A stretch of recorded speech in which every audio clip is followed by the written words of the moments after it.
Education सिर्फ दो काम करवा रही है आपसे। क्या? एक तो जो आपको इंस्ट्रक्शंस दी गई है उनको फॉलो करना, कि सरकार में बैठे डॉक्टर्स और उनको बहुत ज्यादा आपकी चिंता है आपके बच्चों की, ऐसा लग रहा होगा। आपका बच्चा पैदा होना है, उससे पहले सरकार में बैठा आदमी कह रहा है मुझे तुम्हारे बच्चे की इतनी चिंता है कि प्रेगनेंसी में तुम्हें रजिस्ट्रेशन कराना पड़ेगा, प्रेगनेंसी में तुमको ये टीके लगाने पड़ेंगे, ये दवाएं लेनी पड़ेंगी। और जब प्रेगनेंसी पूरी होती है और जब बच्चे का जन्म होता है तो उसके जन्म के बाद इस हफ्ते में ये टीका लगाना है, इस हफ्ते में ये टीका लगाना है।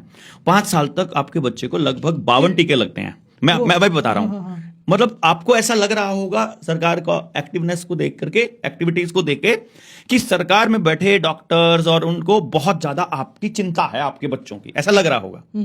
लेकिन वही बच्चा जब बीमार हो जाता है, वही व्यक्ति जो बीमार हो जाता है, आपको बीमारी से पहले सरकार को बहुत चिंता है कि तुमको बीमारी ना हो जाए, परंतु जब बीमार हो जाता है तो चाहे उसकी जमीन बेच करके इलाज कराना पड़े, चाहे गहने बेचकर इलाज कराना पड़े, चाहे उधार लेकर जाना पड़े, चाहे लोन लेकर करना पड़े, लेकिन आपका इलाज आपको खुद करना पड़ेगा। तो ये दोगला कैरेक्टर समझना जरूरी है समाज को।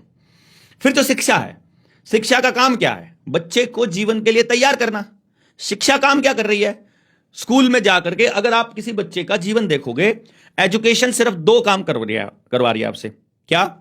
एक तो जो आपको इंस्ट्रक्शंस दी गई है उनको फॉलो करना, और जो आपको लिखवा दिया गया है या बता दिया गया है उसको याद करना। केवल याद करना, क्वेश्चन करना नहीं, सवाल उठाना नहीं, जवाब ढूंढना नहीं, यह काम नहीं कर रही है। तो ऐसी व्यवस्था जो आपके बच्चे को अपने जीवन के लिए तैयार नहीं कर रही है, उस व्यवस्था के ऊपर सवाल उठाना।